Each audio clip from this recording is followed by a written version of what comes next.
Shri Gurubhyo Namaha Harihi Om Stapakaya cha dharmasya sarvadharmasvarupine Avatara varishtaya Ramakrishna-Vivekananda te Namaha Jananim Sharadam Devim Ramakrishnam Jagadgurum Padapadme tayo shritva Pranamami muhurmuhu Namah Shri Yatirajaya Vivekananda Suraye Satchit Sukhaswarupaya Swamine Tapaharine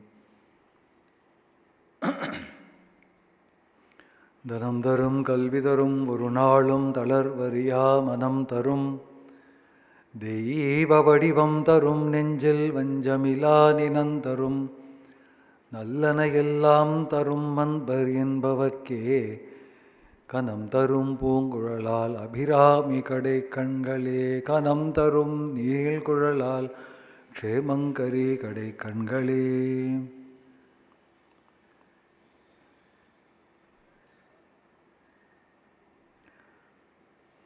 A regular lecture time,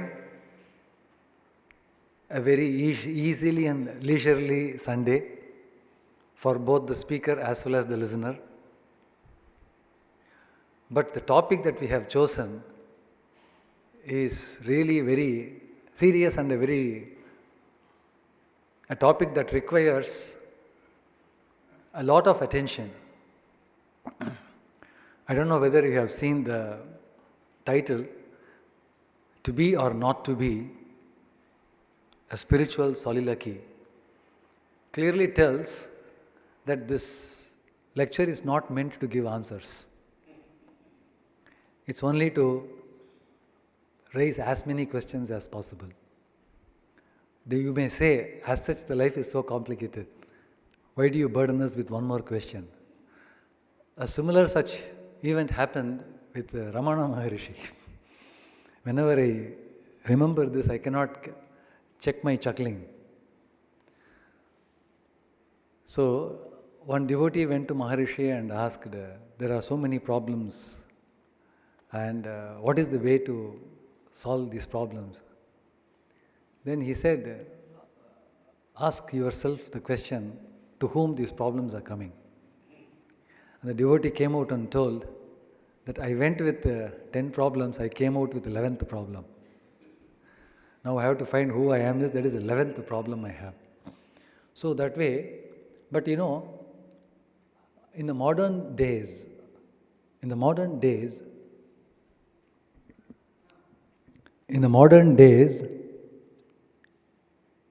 people are respected. Students, since I come from the college background, in the sense of managing a college, I clearly see that students who ask the right questions, they are being recognized, both in the academic portals as well as in the corporate portals.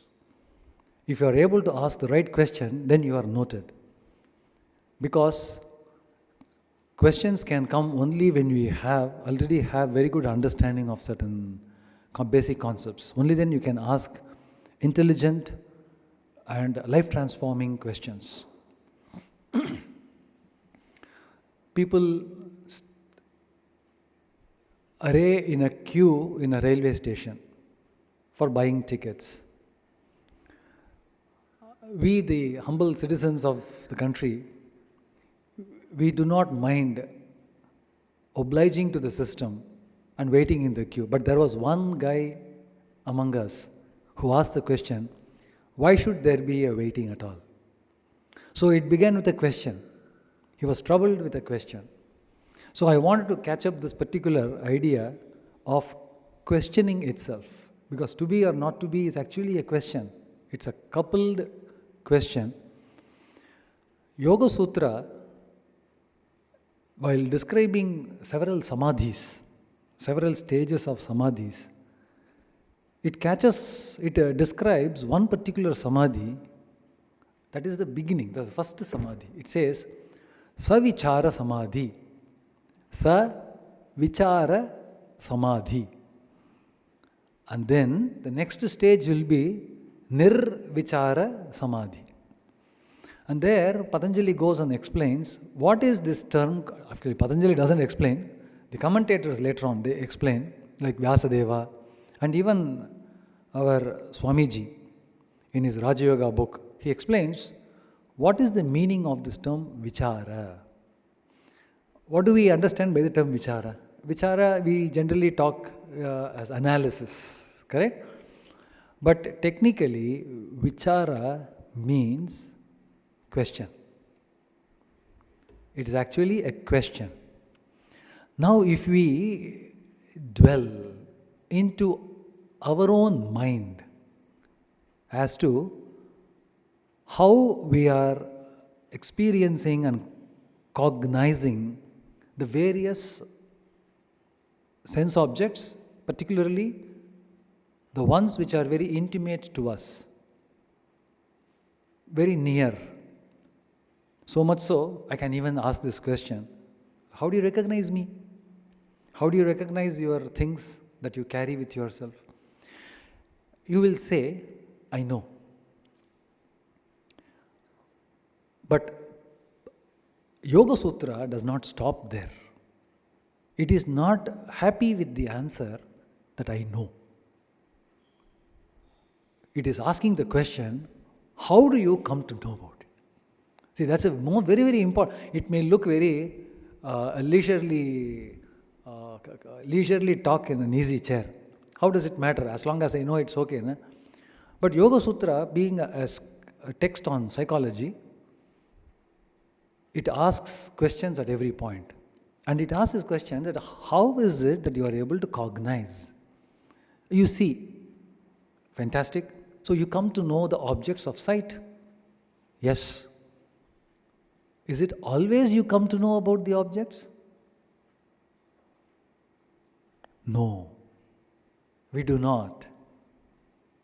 Because I produce an object which you have never seen before. For instance, I've never seen dragon fruit. It's now commonly available in the market, but it's only a recent addition to our market stores. Earlier it was not there. During my growing days, I have never seen dragon fruit. The moment this dragon fruit I saw, I did not know how to read that object. Top to bottom or left to right, or how do I do that? Is it of Arabic nature or an English reading? I was not able to understand. So I took the object and looked at it various angles and directions. And then I told my friend to cut it and see her. So he cut it and said, oh, acha, it looks like this inside. Subsequent to which we started learning most of these qualities and attributes of the dragon fruit. Now, if you say that the moment I see an object, I cognize it, that cognition is not complete unless you know what you are seeing. Of course, there are various stages of knowing. First of all, you must see the object. That much amount of knowledge is there, agreed. But merely seeing is, you don't stop there. Because we are now getting into the psychology of thinking and psychology of cognition. So that's when this savichara comes and helps. What it says is, your cognition always happens after a question. Do we ever realize this? We always ask a question, and in response to that question only we get an answer. Even if it be a trivial and a known object like a glass, like a banana. It may be known to us, but we come to know every time you look at a banana, you don't know it as a banana. The mind first throws out a question. What is this? What is this? In every cognition, this what is this is being put forth.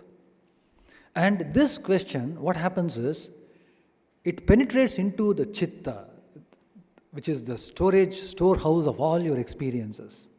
It penetrates into the chitta and it does a stirring.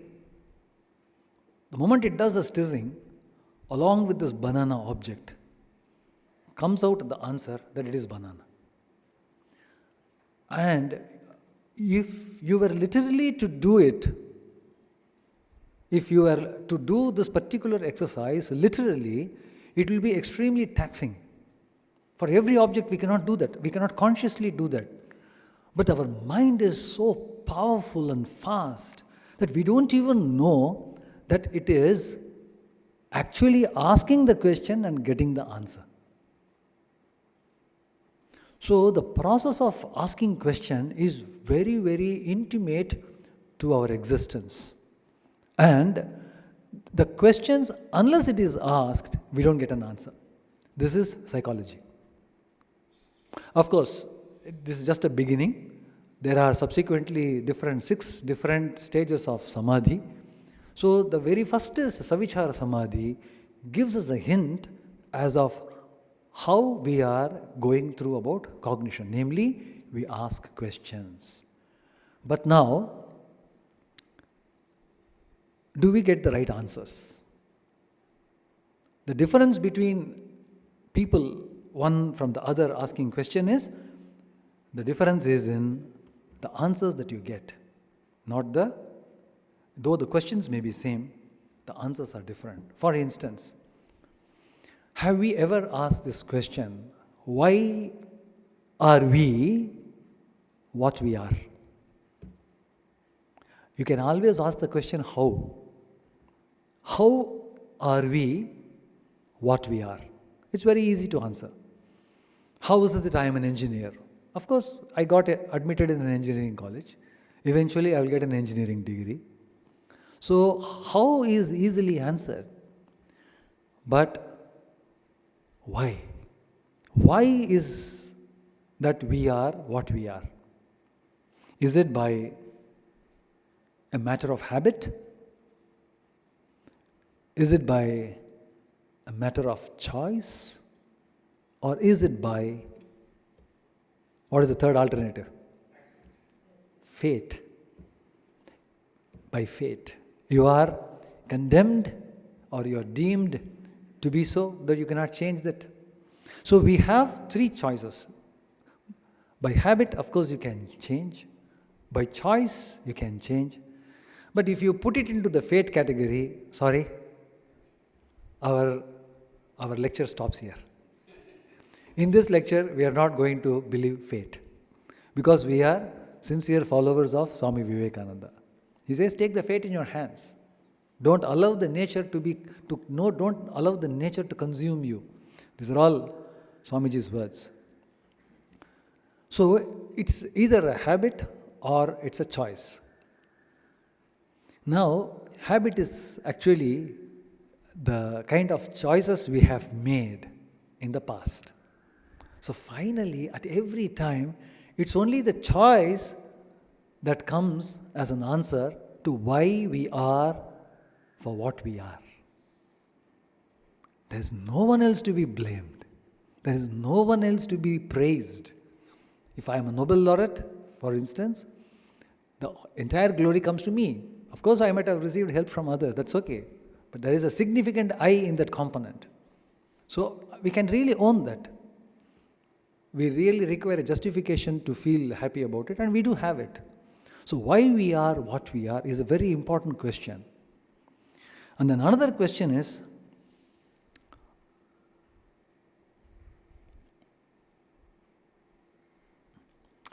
are we happy? Are we contented? Are we convinced?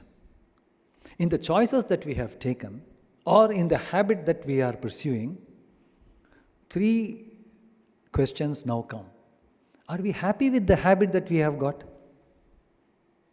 Are we convinced that the habits that we have got are they really accrue to the well-being of I? Does it? Are we convinced about it? Or there is another third question. Can't help it, sir. Let me stay content. So that is the third aspect of it. So that staying contented is as good as saying that it is my fate to be what I am. So we will remove that content part. Are we happy? Are we convinced? So these are the two questions which can proactively put us into a state of mending or even strengthening and furthering the journey that we have taken. And then now comes the third question. What is that? Are you seeking a change? Are we seeking a change? We may say that habits are nice and then it can carry on hours together, days together, months together. But these habits also have got a limitation. They cannot hold us for a long time because of the various choices we make. Even though we are habitual in doing certain things, still we don't give up our freedom in making choices. So they go and then alter our habits, and whether do we really put an effort to find out whether there are alternatives for our choices. To all these questions, there are no definite answers. Are we seeking a change? In the morning, you may say yes. When you are about to go to bed, you are tired, thinking of it, you say no. So, the consistency and the constancy in approach is what is deciding a successful person from another one who is a mediocre.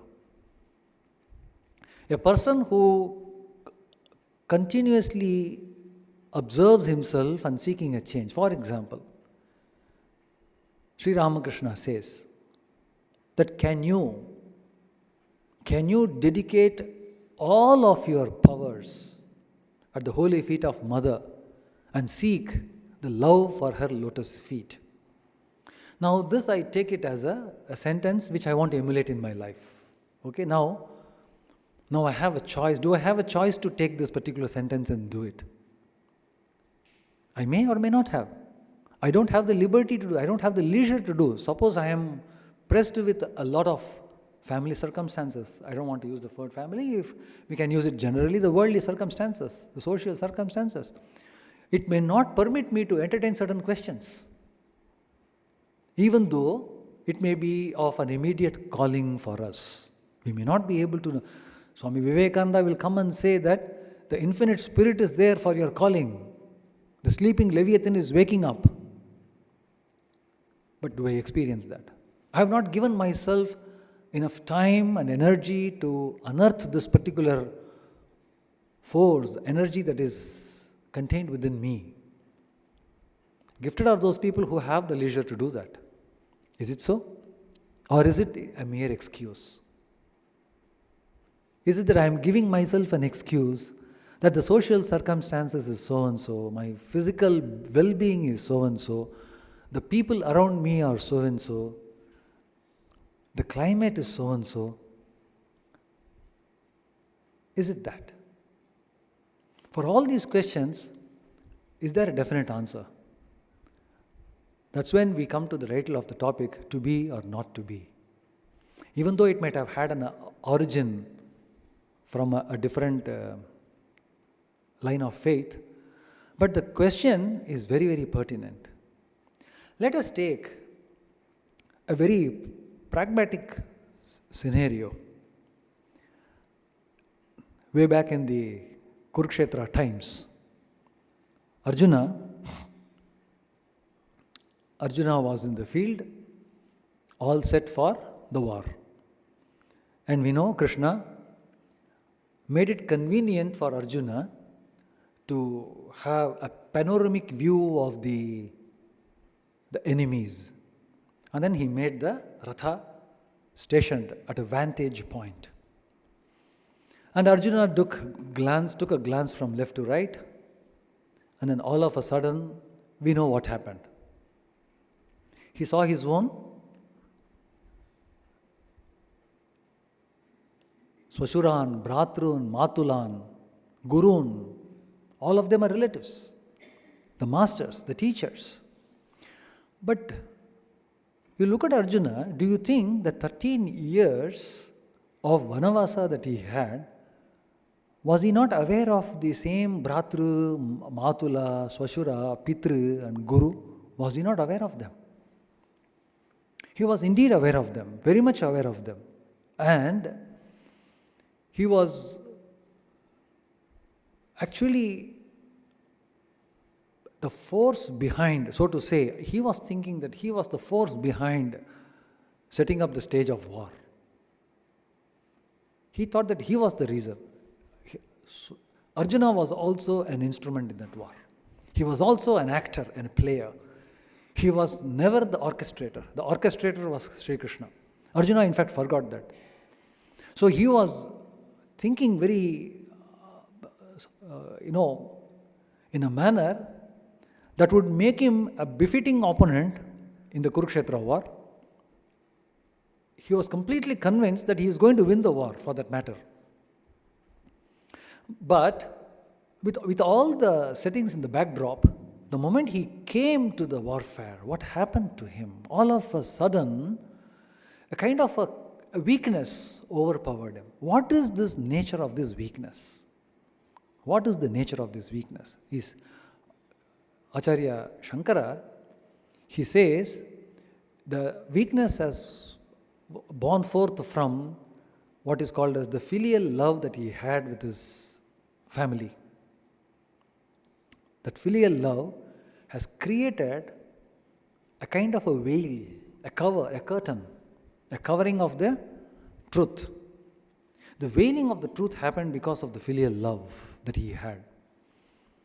Filial love is good when you are within the house, but not when you are in the battlefield, because you have a larger duty in the calling. Anyway, so that came as what is called as a moha.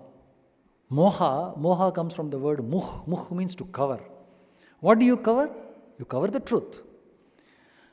Okay, now let us briefly come out of the situation and ask this question. Are we seeking a change in the way we are doing things? Are we really convinced that we are doing right? Are we what we really want to be? These three questions taken together, are we not giving ourselves tons of excuses? The same excuse which Arjuna had to give for himself, and what was the consequences are very interesting. Three different facets of psychological transformation was required in order to put Arjuna back on track. And that required 700 verses or something like that from Krishna. The question about life and death, the question about profit and loss, the question about faith and trust, they all cropped up in order to answer this question of how to come out of this, how to drop the veil. So we ourselves are wearing a lot of masks, a lot of veil, and therefore we don't confront the truth. Oftentimes, people are stuck up with ethical dilemma.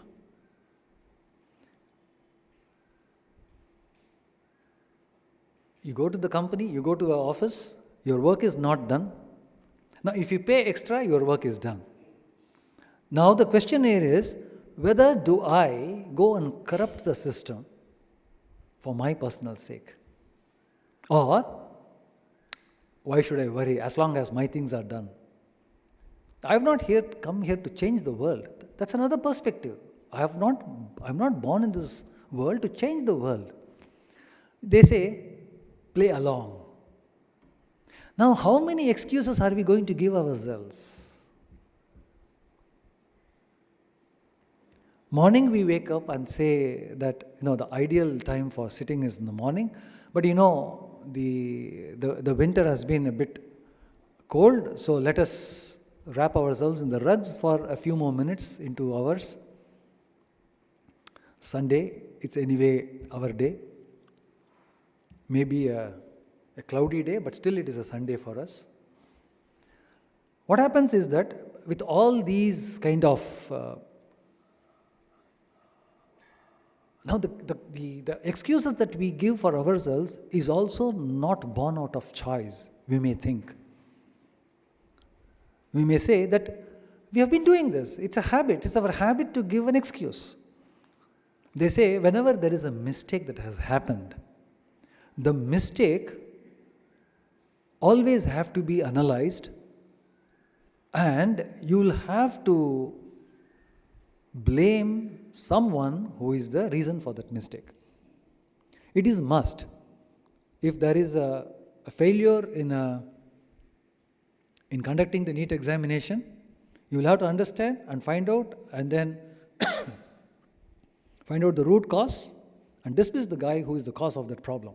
So that is what is called root cause analysis.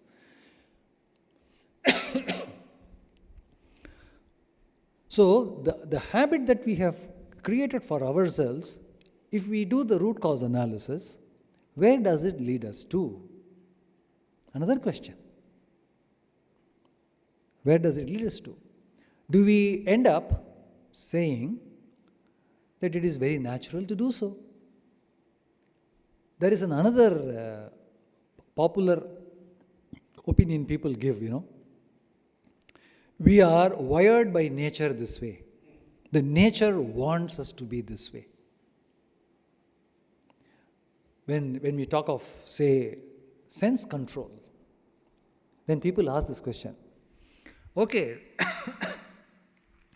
if your sense needs to be controlled in first place, then why did God give the powers? Why did God give powers to the senses to act in such a manner?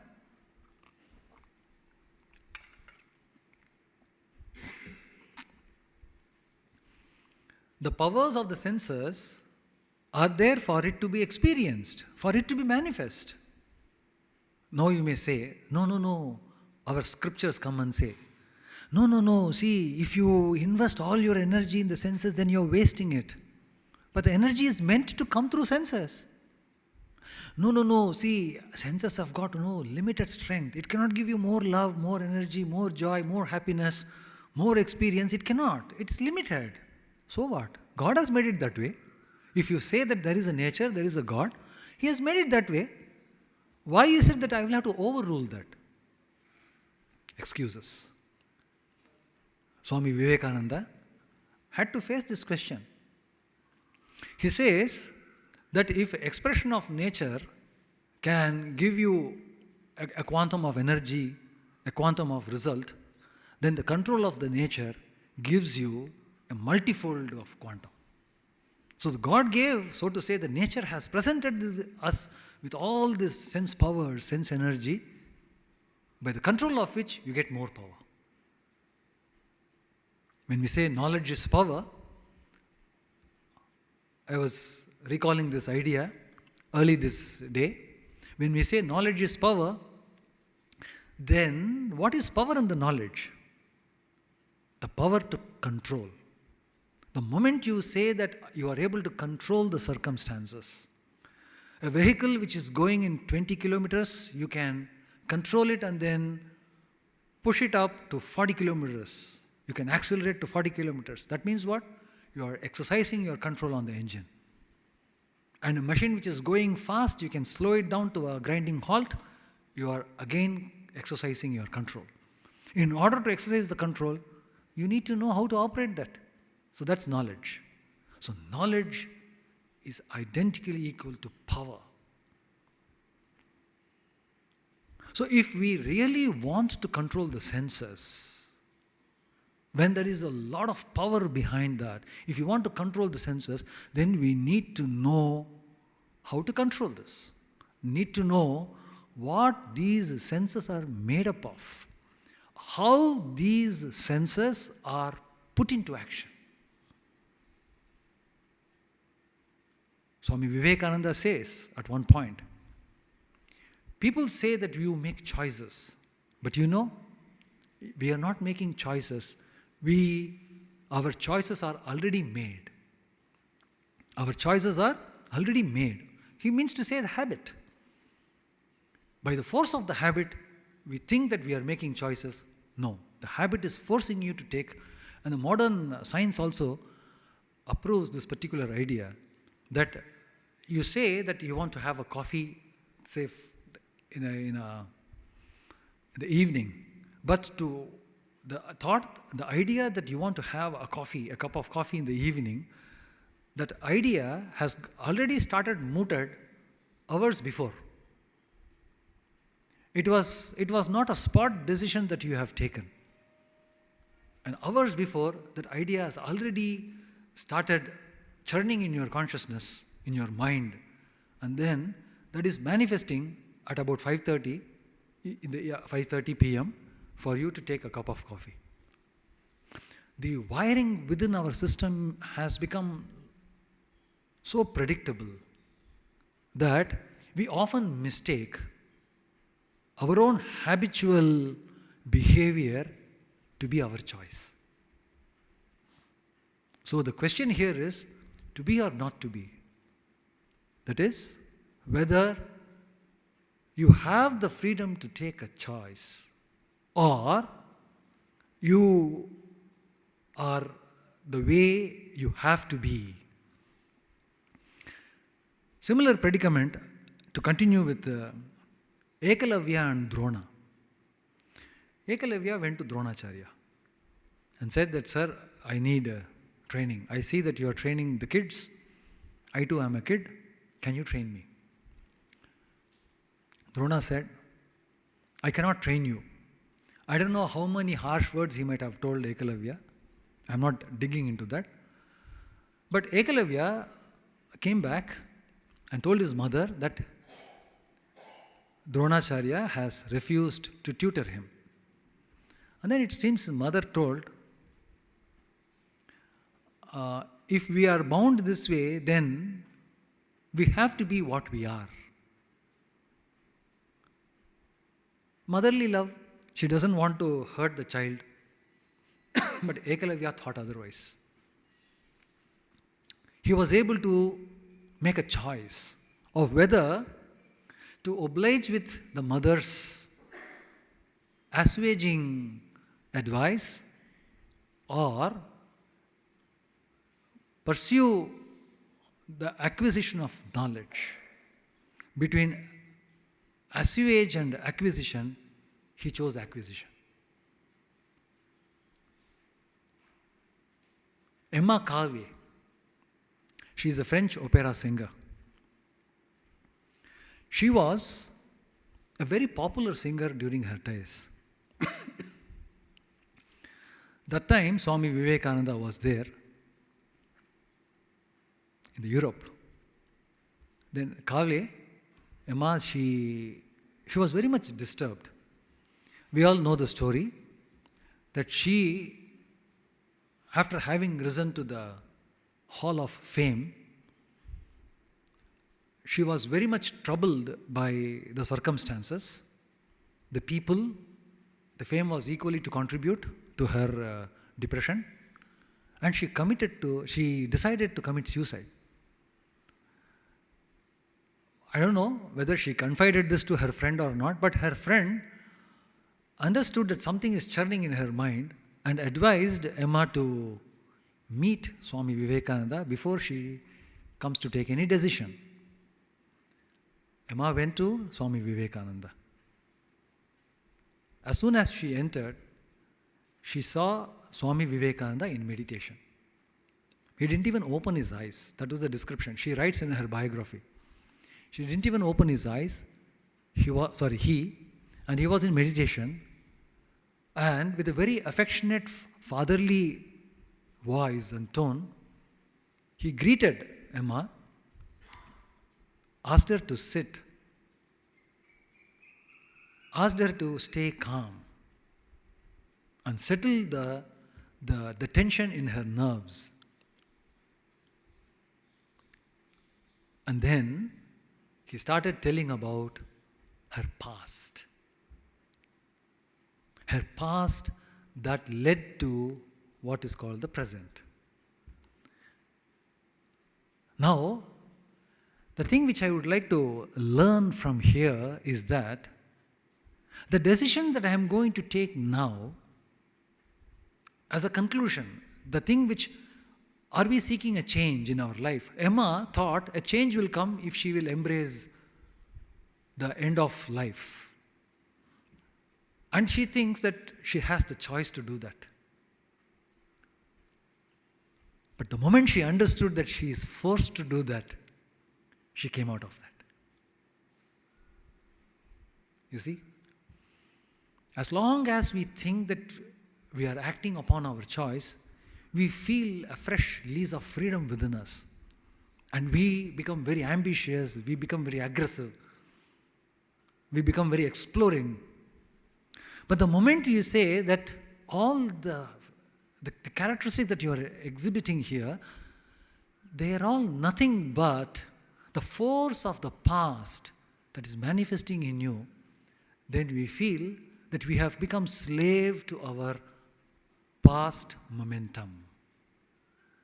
The force, the action which has already set in place is now making me now do this thing. I certainly do not want to lead a life in my own personal capacity as Dhyanagamyananda.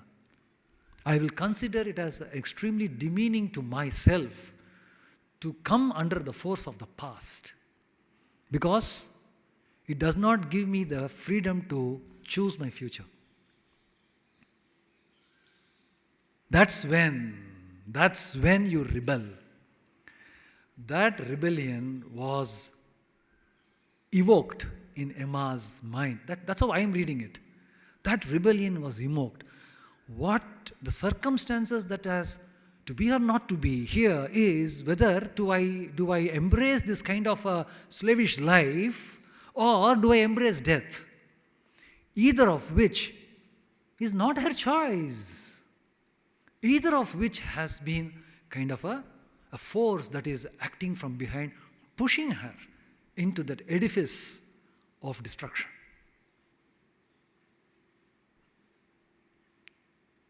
The decisions that we take, that's the reason why Swami Vivekananda first asked her. He never counseled her, asked her questions, nothing. Settle down the nerves. Abstract yourself. Never attach yourself. All these have actually gone into that one line description of stay calm. My child, you have created a riot around you. There is a riot that is running around you. There is a storm that is running in your mind. And in that stormy psychology, stormy mind, do you think we can take the right decisions? Not at all. So the first thing was to steel the nerves, to soften the nerves. Ethical dilemma. Parashurama. His father was Jamadagni. Jamadagni ordered Parashurama to behead his own wife, Parashurama's mother, for whatever reason. Now Parashurama had the dilemma. What do you think Parashurama should have done?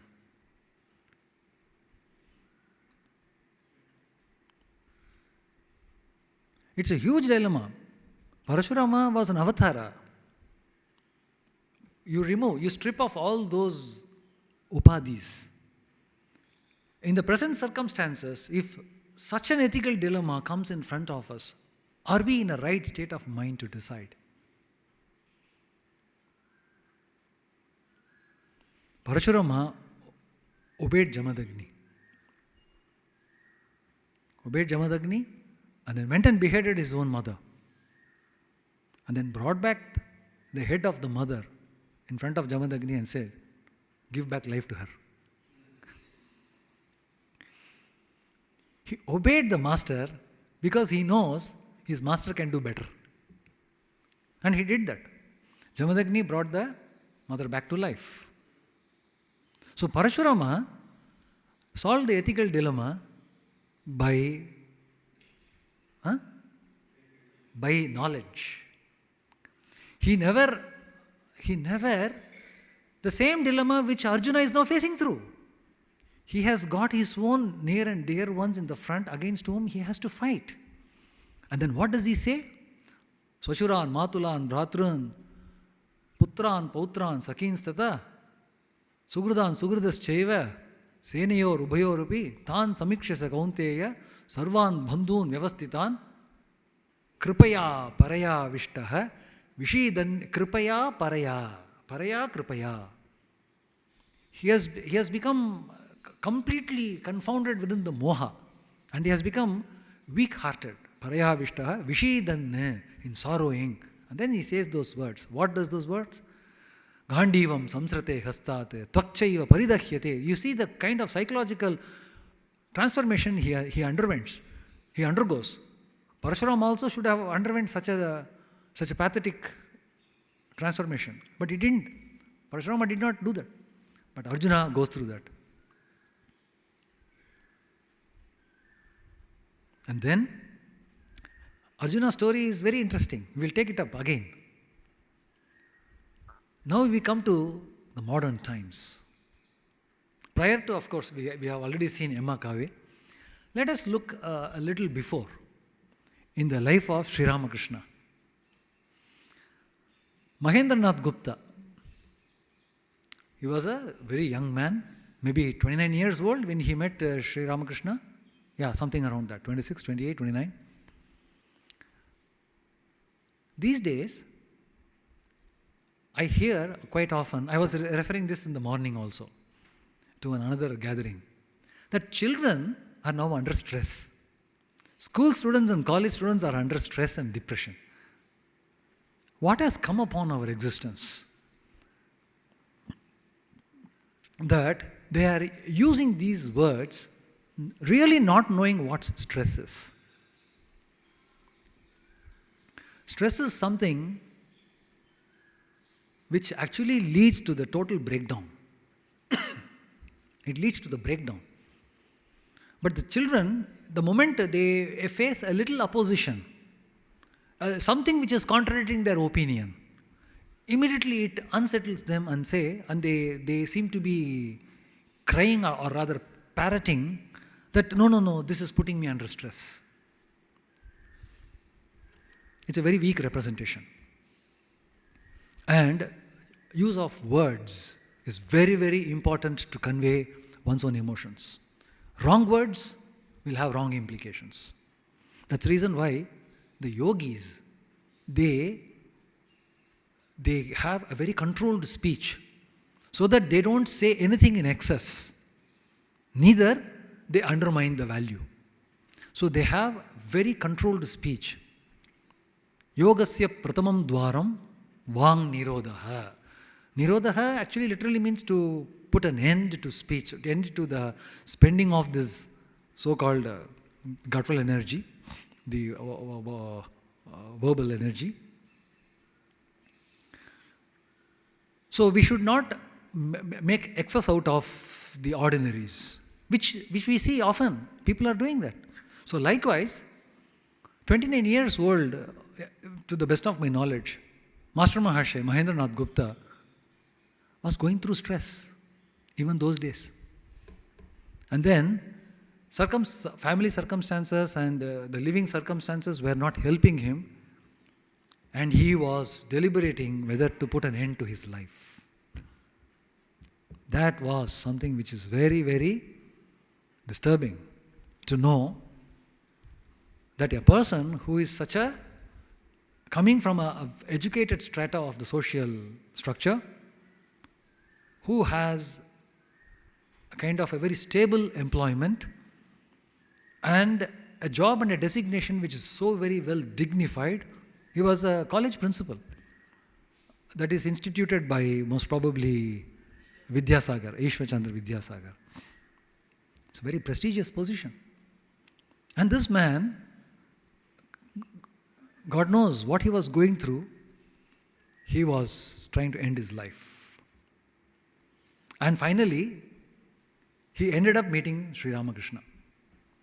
That gave him a new life. What I'm trying to say is, here again, to be or not to be was something which he was battling against. Whether to be in the world the way, to agree with all the contradictions, to comply with all the demands, or to consider himself resigned to the so-called the design of the nature. That was one to be. The other to be or not to be will be, why bother with this? Put an end to all this by taking the extreme step. Both of which were not correct, for that matter. In Arjuna's case, coming back to Arjuna, he says, at one point he says, do I need to fight this war? What is it that I am going to gain by fighting this war? Which the wealth, the prosperity, the land, the kingdom, the recognition, the sovereignty, all of which will be stained in the blood of my relatives. Why is it that I need to have this kind of a joy? That's one side of the story. That he doesn't want to comply with the demand of his own sankalpa. He did the sankalpa that he has to fight the war. But he is unable to come to the terms. On the other end, he says, it is better that I be killed in their hands. Rather than having a victory by killing these people, hatvan etan atatayinah. Atatayina is the highest kind of sinners. So, rather than killing these sinners, it is better that I be killed by them. To be or not to be. Again the same dilemma comes and then forces him. But then, he's indecisive at that point. He did not run away from the warfield. It just says that I'm incapable of continuing this war. But he didn't run away, fortunately. So we find here that whenever there is a dilemma, there is always a covering of knowledge that happens for us. That is something which we can learn in all these different cases, which Parashurama did not have. One example where we found that he was in clear thought. But in all the rest of the examples, we see that whenever we encounter the situation of to be or not to be, know for sure that you don't have the adequate knowledge in your command. That means we are not to decide anything at that point in time.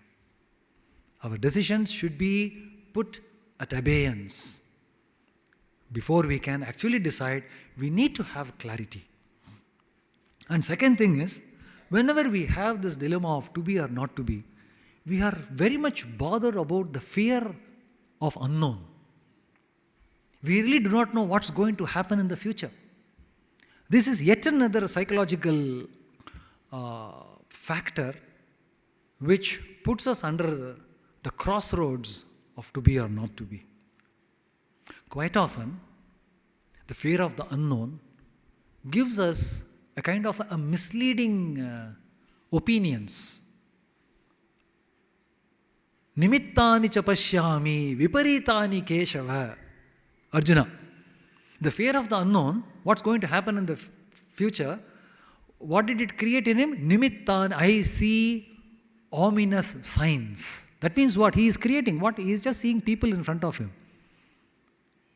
who are all ready to fight the war. It's not a child's play. And at that time he comes and says, I come to see now ominous signs. What is ominous about it? And then he says, what happens if people die? If people die, then there will be admixture of caste. If admixture of caste is there, then women will be exploited. Rather, first women will be exploited, and then there will be admixture of caste. Then there will be a decline of traditions, because of which the religion, the dharma, the edifice of dharma completely gets broken. As a result of which, people who go, in their afterlife, they will not get what they deserve. All these series of calculations clearly says that this guy has gone demented. Arising out of his own sankalpa that he wanted to fight the war. If he did not want to, it's a different question.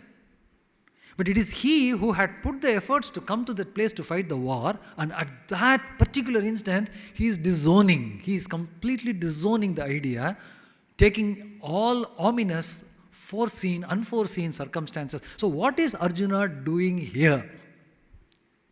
Whatever has happened is happened. But what is actually Arjuna doing here? He is overthinking. So in this condition of to be or not to be, we often are compelled by the unforeseen consequences, and we are misled to do an overthinking in order to, because we never feel comfortable in the zone where we don't have knowledge.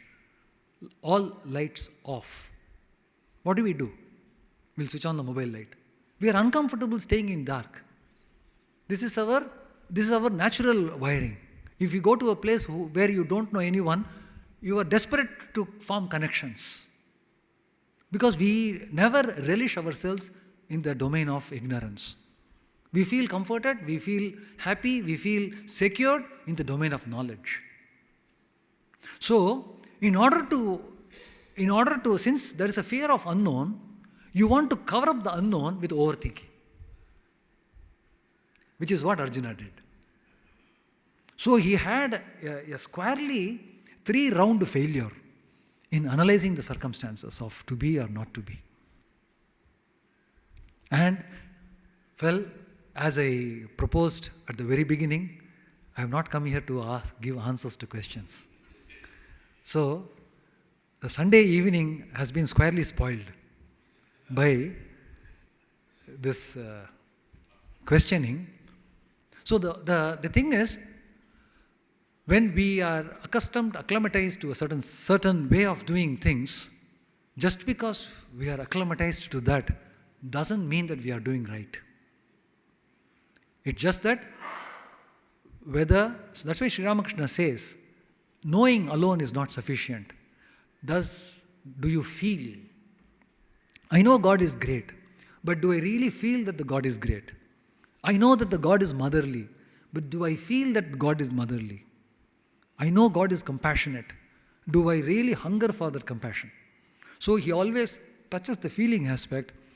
That feeling aspect is the one which puts the individual in a most uncomfortable zone. Because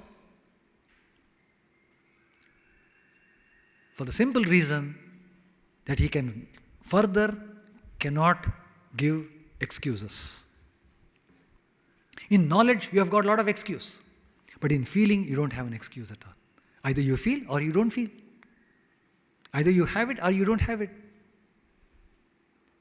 In the world of experiences, there are no excuses. But in the world of knowledge, you can give excuses. In the feeling, you cannot. So, Sri Ramakrishna drives the sadhaka's striving from merely knowledge seeking to the domain of experience seeking. So when we get into that footing of experience seeking, that's when we ask this soul-searching question that whether what we are is really what we want to be. Om Shanti Shanti Shanti Harihi Om Tat Sat Shri Ramakrishna Arpanamastu.